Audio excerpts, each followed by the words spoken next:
Bismillahirrahmanirrahim. Assalamualaikum warahmatullahi wabarakatuh.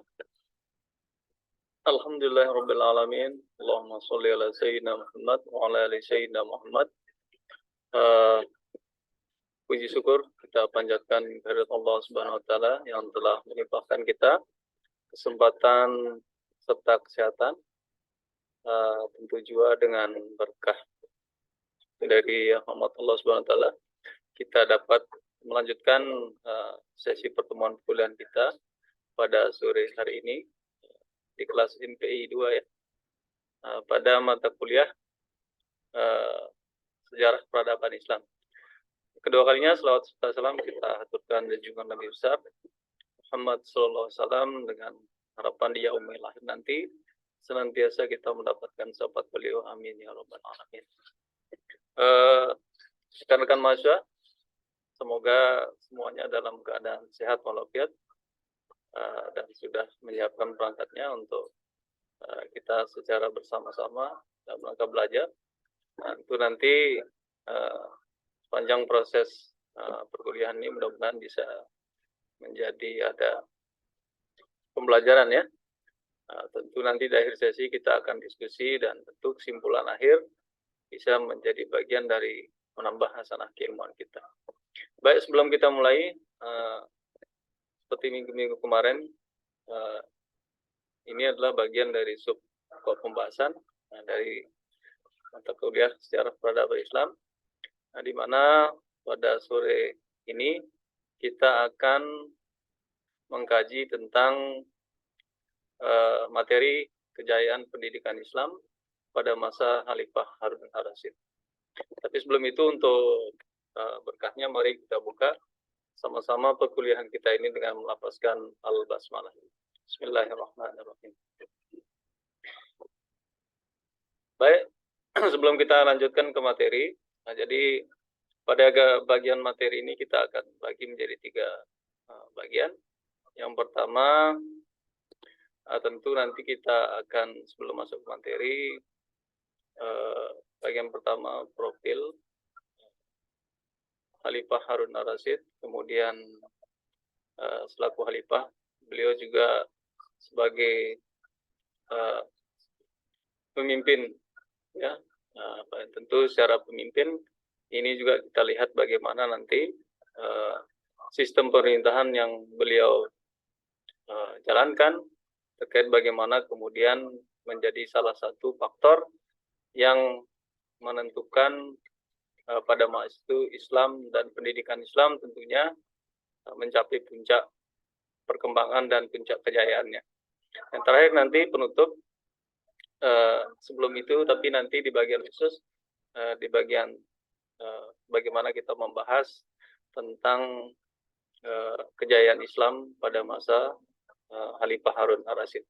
Baik, capaian pembelajaran yang kita harapkan dari pertemuan pembahasan materi kita pada sore ini adalah mahasiswa mampu menceritakan sejarah kejayaan Islam pada masa Khalifah Harun al-Rasyid yang ditandai dengan perhatiannya terhadap ilmu pengetahuan yang besar dengan adanya kegiatan yang salah satu ini yang menjadi benang emas ya, bahwa berkembangnya ilmu pengetahuan tidak terlepas dari digagasnya kegiatan penerjemahan buku secara besar-besaran dari berbagai bahasa asing menjadi perbandaran ilmu ke dalam bahasa Arab. Yang kemudian mahasiswa mengetahui dan menceritakan 3 tokoh ulama fikih yang hidup pada masa itu, yaitu Imam Malik bin Anas yang menjadi guru bagi putra-putra Khalifah Harun al-Rasyid, kemudian Imam Muhammad bin Idris as-Syafi'i, dan yang terakhir Imam Ahmad bin Hambal. Selanjutnya nanti mahasiswa akan membuat bagian timeline perkembangan pendidikan Islam pada masa itu. Masa itu yang menjadi cikal bakal model dan strategi pembelajaran pendidikan Islam sampai pada masa sekarang ini. Maksudnya kita nanti akan secara ini ya, kita melihat bagaimana lembaga-lembaga yang ada yang menjadi bagian dari kesuksesan ya seorang Khalifah Harun al-Rashid dalam menggagas dan mengembangkan serta membawa kejayaan pendidikan Islam pada masa beliau memerintah sebagai Khalifah pada masa itu. Baik, kita lanjutkan. Nah, indikator capaian kompetensi yang pertama nanti mahasiswa menjelaskan fase perkembangan kejayaan pendidikan Islam itu mulai dari awal sampai kemudian terakhir. Yang kedua menerangkan kebijakan-kebijakan pemerintah Khalifah Harun al-Rashid dalam memajukan bidang pendidikan Islam pada masa itu. Yang ketiga menyimpulkan bukti-bukti kemajuan pendidikan Islam pada masa Khalifah Harun al-Rashid sebagai cikal bakal model dan strategi pembelajaran Islam yang bermanfaat sampai saat ini. Baik, kita lanjutkan. Sebelum kita masuk ke materi sebagai pengantar tadi, jadi perlu kita kenal ya, artinya profil seorang Khalifah Harun al-Rashid yang secara masyhur dicatat dalam catatan sejarah, seorang khalifah yang sangat berjasa dalam membawa zaman-zaman masa keemasan pendidikan Islam yang pada masa itu. Khalifah Harun al-Rashid secara singkat geografinya ini adalah beliau adalah khalifah yang kelima ya dari dinasti Bani Abbasiyah, yang nama lengkapnya, nama kecilnya adalah Harun Abu Ja'far bin Al-Mahdi. Al-Mahdi ini asal dari nama ayahnya ya, Muhammad bin Al-Mansur Abdullah bin Muhammad bin Ali bin Abdullah bin Abbas, yang lahir dari rahim seorang ibu bernama Al-Hizron, seorang ummu walad, dan ayahnya bernama Muhammad Al-Mahdi, yang merupakan khalifah ketiga dinasti Abbasiyah. Harun al-Rashid lahir tepatnya pada tahun 145 Hijriah di kota Rai. Nah, saat kecil Harun al-Rashid ini merupakan seorang anak yang cerdas ya. Jadi sejak usia dini beliau ini sudah dipersiapkan oleh ayahnya Khalifah Al-Mahdi itu menjadi seorang calon pemimpin yang pada masa itu pertama dengan beliau berguru kepada Yahya bin Khalid untuk mempelajari pendidikan Islam serta ilmu pemerintahan. Dengan bekal itu, maka ketika remaja di masa pemerintahan ayahnya Al-Mahdi mempersiapkan Al-Rashid untuk menjadi seorang khalifah, beliau digembleng sebelumnya menjadi seorang komandan militer di As-Saifah pada tahun 163 dan 165 Hijriah. Sedangkan pada tahun 160 Hijriah, Al-Mahdi melimpahkan tanggung jawab kepada beliau sebagai seorang wali kota yang memimpin wilayah barat dari daerah Anbar sampai seluruh perbatasan Afrika. Nah, itu sekilas tentang profil Al-Mahdi. Khalifah Harun al-Rashid. Kemudian Harun al-Rashid menikahi gadis keturunan Arab yang bernama Zubaidah, dan dari pernikahan beliau ini dikaruniai anak yang bernama Al-Ma'mum, Al-Amin, dan Al-Mu'asyim. Nah, tepatnya pada malam Sabtu 14 Rabiul Awal 145 Hijriah, Harun al-Rashid menggantikan saudaranya Al-Hadi yang meninggal. Oleh sebab itu, maka ayahnya menunjuk Khalifah Harun al-Rashid ini menggantikan sebagai pemimpin khalifah yang pada masa itu beliau masih berusia 25 tahun. Sebagai seorang pemimpin, Harun al-Rashid ini karena sudah berbekal seorang dari sejak kecil remaja, dibekali dengan ilmu dan pengetahuan tentang pendidikan Islam dan pengetahuan yang lainnya, maka dia tumbuh menjadi seorang calon pemimpin yang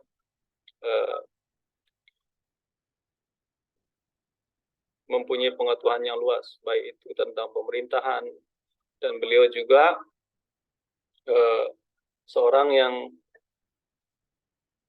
pernah digembleng untuk menjadi khalifah dengan dibekali dengan ilmu-ilmu kemiliteran dan pemerintahan. Dalam masa pemerintahannya, Khalifah Harun al-Rashid ini dikenal sebagai pemimpin yang taat beribadah kepada Allah Subhanahu wa Ta'ala. Bahkan dalam riwayat, dalam ibadahnya beliau membiasakan diri mengerjakan 100 rakaat sholat sunnah setiap harinya, terkecuali ketika beliau sedang sakit.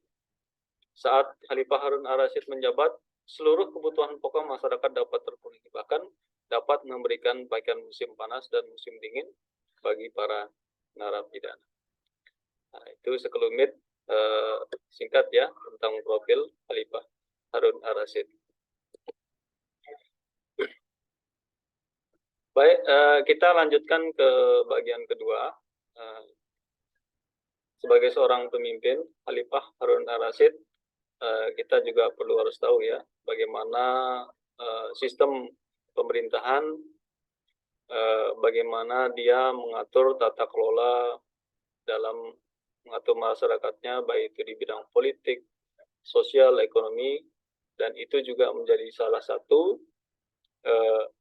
yang memicu bagaimana kemudian perkembangan ilmu pendidikan Islam yang pada masa itu mencapai puncak masa kejayaannya.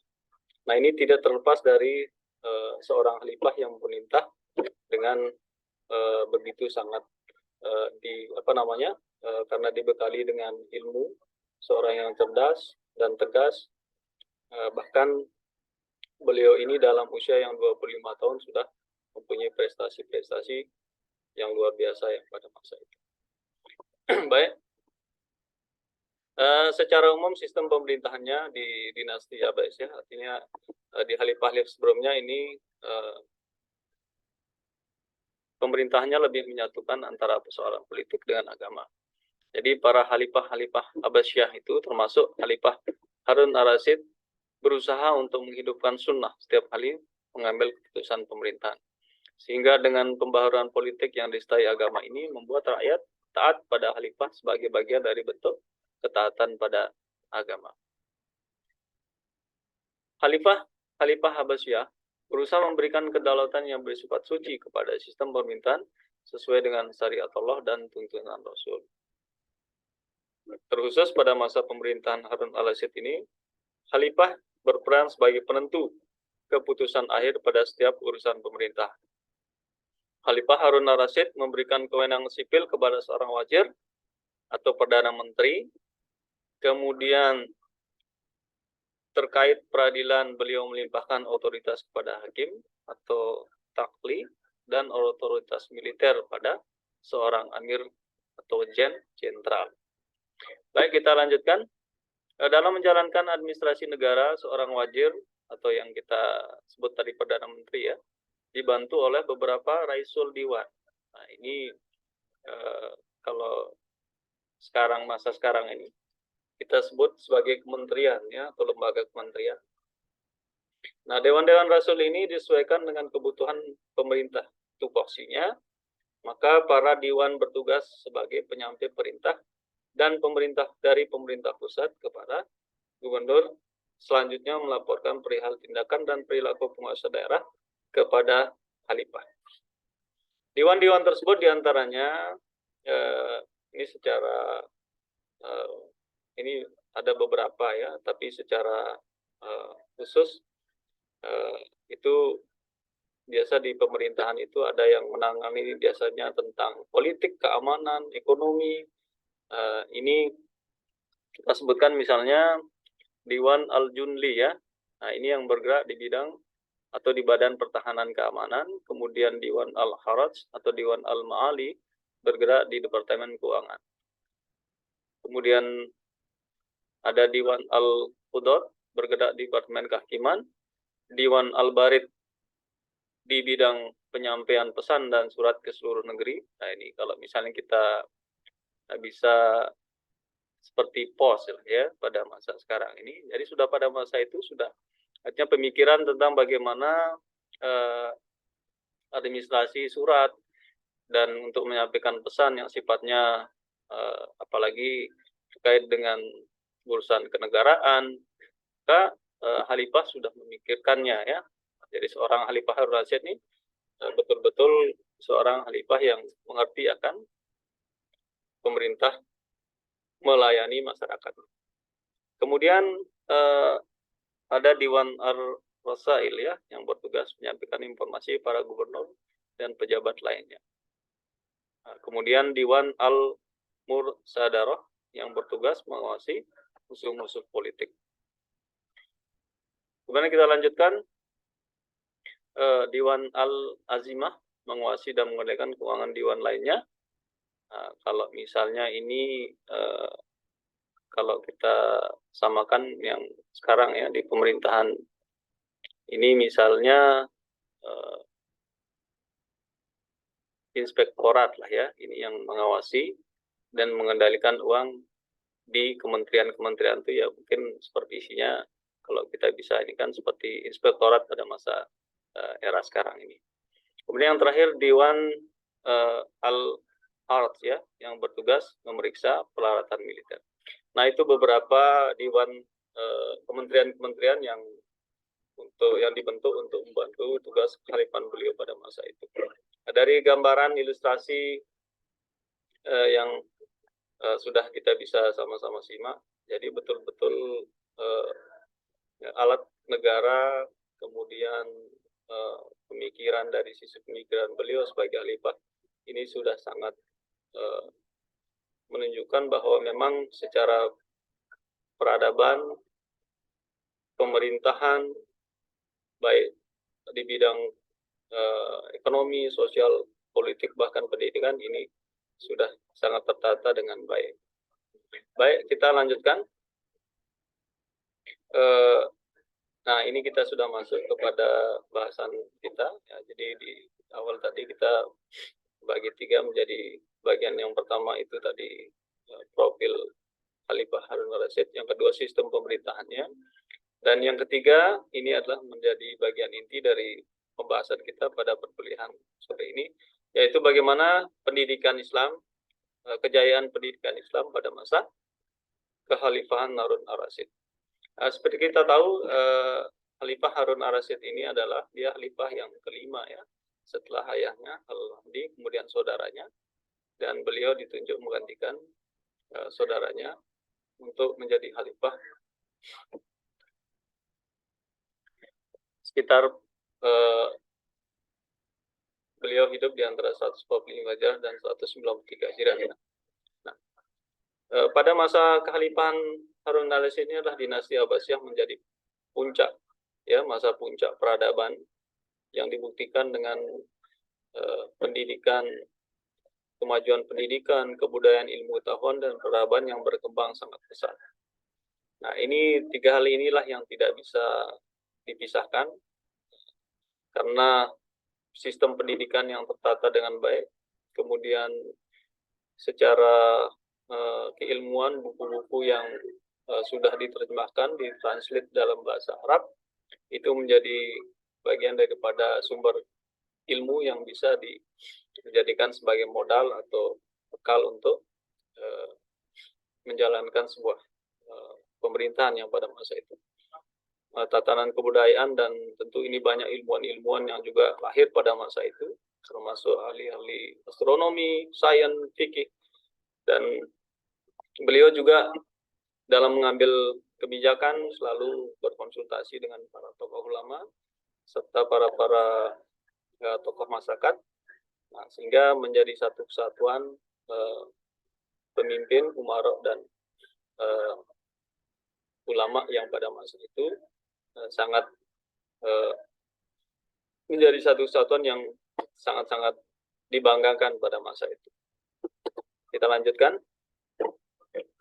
Salah satu kebijakan yang paling fundamental adalah seorang khalifah. Walaupun beliau seorang khalifah, tapi beliau sangat memuliakan seorang guru dan ulama pada masa itu, karena ini terlihat dari pemberian dari gaji pada guru yang tinggi ya, hingga berkisar 200 dinar per bulannya. Nah, pada masa pemerintahan Harun al-Rasyid pula banyak perpustakaan yang didirikan, bahkan digunakan sebagai pusat pembelajaran. Samping pembelajaran juga ada pusat pengembangan atau research ya. Jadi seperti sekarang ini yang kalau kita di dunia mahasiswa itu ada 3 dharma yang memang harus dipenuhi sebagai kewajiban tupoksi sebagai mahasiswa. Maka pemikiran tentang itu pada masa Khalifah Harun al-Rasyid ini sudah sangat dikembangkan ya, bagaimana kemudian nilai-nilai tentang pembelajaran kemudian dan penelitian itu sudah bisa menjadi konsumsi yang pada masyarakat di bawah pemerintahan Khalifah Harun al-Rasyid. Ya, perpustakaan yang terkenal pada masa Khalifah Harun al-Rasyid bernama Khijanah Al-Hikmah, yang merupakan tempat penerjemahan buku-buku keilmuan asing ke dalam bahasa Arab. Nah, kemudian di masa pemerintahan anaknya Al-Ma'mun, perpustakaan Khijanatul Al-Hikmah berganti menjadi Baitul Hikmah. Nah, dari perpustakaan inilah yang menjadi awal lahirnya ilmu-ilmu sains, astronomi, dan lain-lainnya. Nah, tentu dengan ini juga banyak tokoh-tokoh ilmuwan-ilmuwan yang di bidang sains, astronomi, bahkan karya-karya Aristoteles juga berawal dari perpustakaan ini. Nah, kita lanjutkan. Dalam kebijakannya, Harun al-Rasyid juga mengusung keterlibatan peranan orang tua dalam kegiatan pengajaran, memusatkan kurikulum sesuai pendidikan Al-Quran, serta mengutamakan takdib pada pendidikan di masa itu. Ya, jadi takdib itu adalah istilah yang bermakna jika pendidikan perlu berdasarkan Al-Quran dan hadis, sehingga diharapkan nantinya melahirkan lulusan yang bukan hanya sebagai pekerja yang baik, melainkan menciptakan manusia yang baik pula. Jadi kebijakan-kebijakan Harun al-Rasyid tersebut menjadikan banyak lembaga-lembaga pendidikan yang berdiri hingga mampu mendorong umat Islam pada masa itu lebih bersemangat dalam mendalami ilmu yang bersifat duniawi maupun ukhrawi. Lembaga-lembaga yang ada pada masa pemerintahan Khalifah Harun al-Rasyid di antaranya sebagai berikut ya. Yang mulai awal yang pertama adalah istilahnya kutab ya. Nah, kutab ini merupakan lembaga pendidikan yang lembaga pendidikan Islam tingkat dasar, atau kalau yang sekarang itu kita bisa setarakan dengan MI ya, Madrasah Ibtidaiyah, yang kegiatan belajarnya membaca, menghitung, dan menulis bagi anak-anak dan remaja. Pengajaran dalam lembaga pendidikan kutab bertujuan mengajarkan ilmu Al-Quran, bahasa, dan sastra. Nah, sebagian besar pelajar di sana berusia sekitar 5-7 tahun. Pengajar di lembaga ini disebut mu'alim, yang terkadang juga disebut sebagai faqih. Nah, lembaga pendidikan Islam berupa kutab ini merupakan sebuah tempat belajar yang sebenarnya awal mulanya berdiri ini sejak bangsa Arab sebelum kedatangan Islam. Nah, dalam lintasan sejarah, kutab ini telah mengalami beberapa pembaharuan, baik dari segi pengelolaan dan pembelajarannya ya. Yang kedua ada masjid. Nah, masjid yang kita kenal saat ini kecenderungannya sebagai tempat ibadah, kemudian juga sebagai majelis-majelis tempat bermusyawarah ya bagi para muslim, panjamaah kita sebut ya.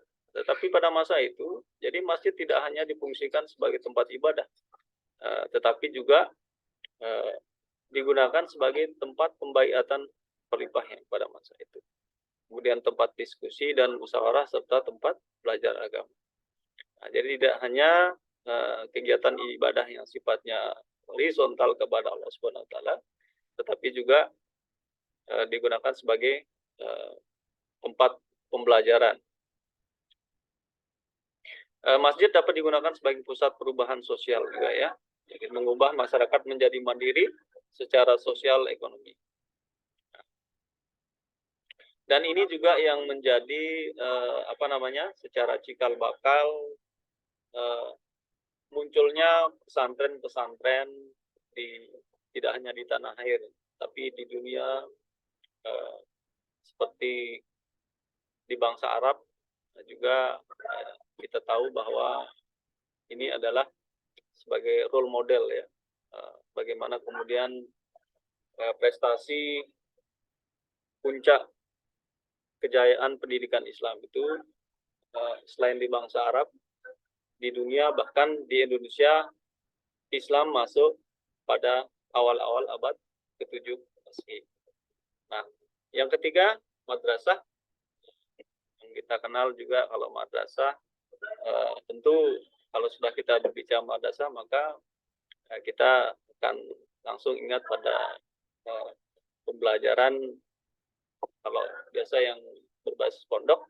Nah, kita akan dibekali dengan banyak pendidikan pembelajaran tentang pendidikan agama Islam. Nah, jadi dalam madrasah ini yang pembelajaran dan pengajaran yang dilakukan secara klasikal, ya. Nah, diajarkan mulai dari pendidikan dasar hingga menengah, dari MI, MTS, dan yang tingkatnya lebih atas juga.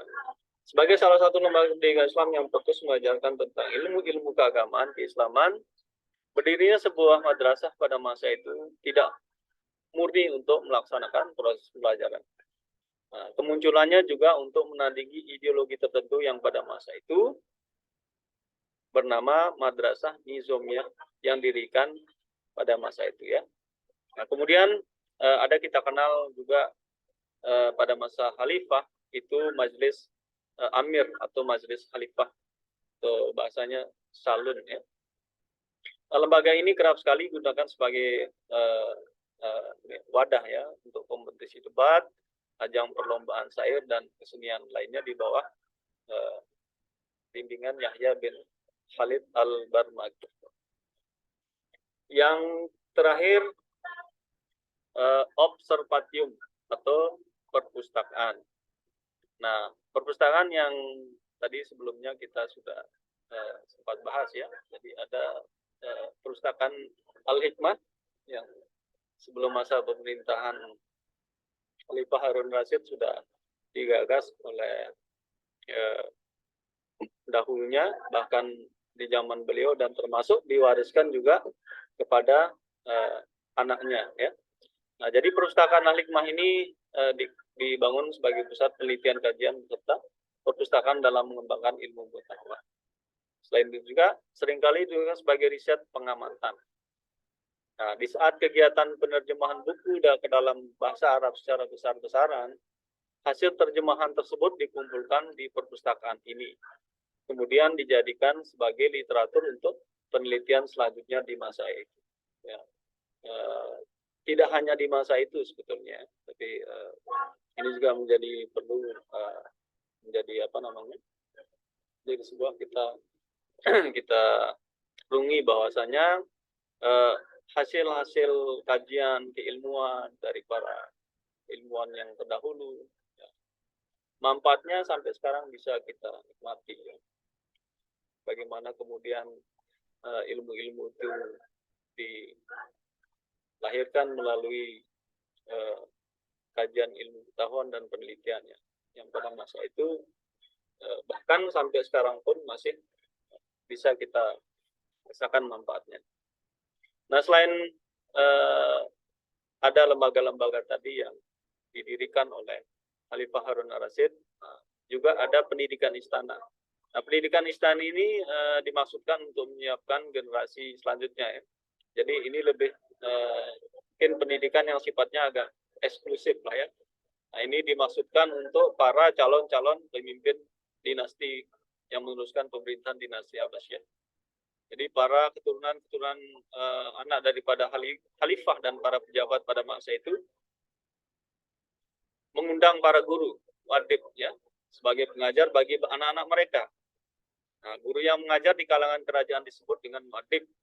Nah, mereka mengajarkan ilmu pengetahuan yang akan diterapkan saat memikul tanggung jawab sebagai calon pemimpin di masa depan.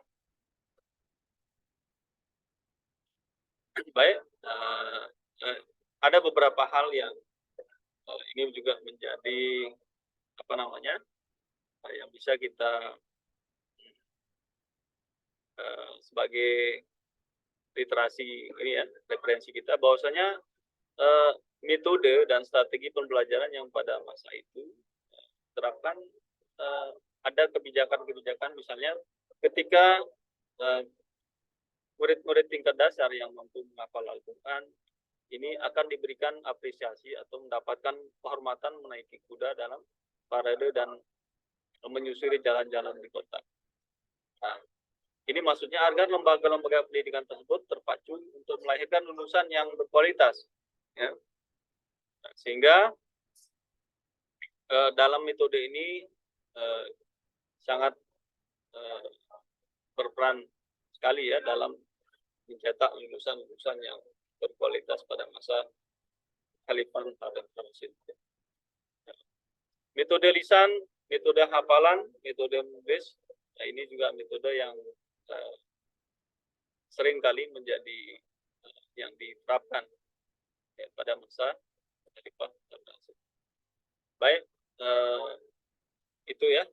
Jadi sudah 3 bagian materi yang kita sudah sama-sama bahas.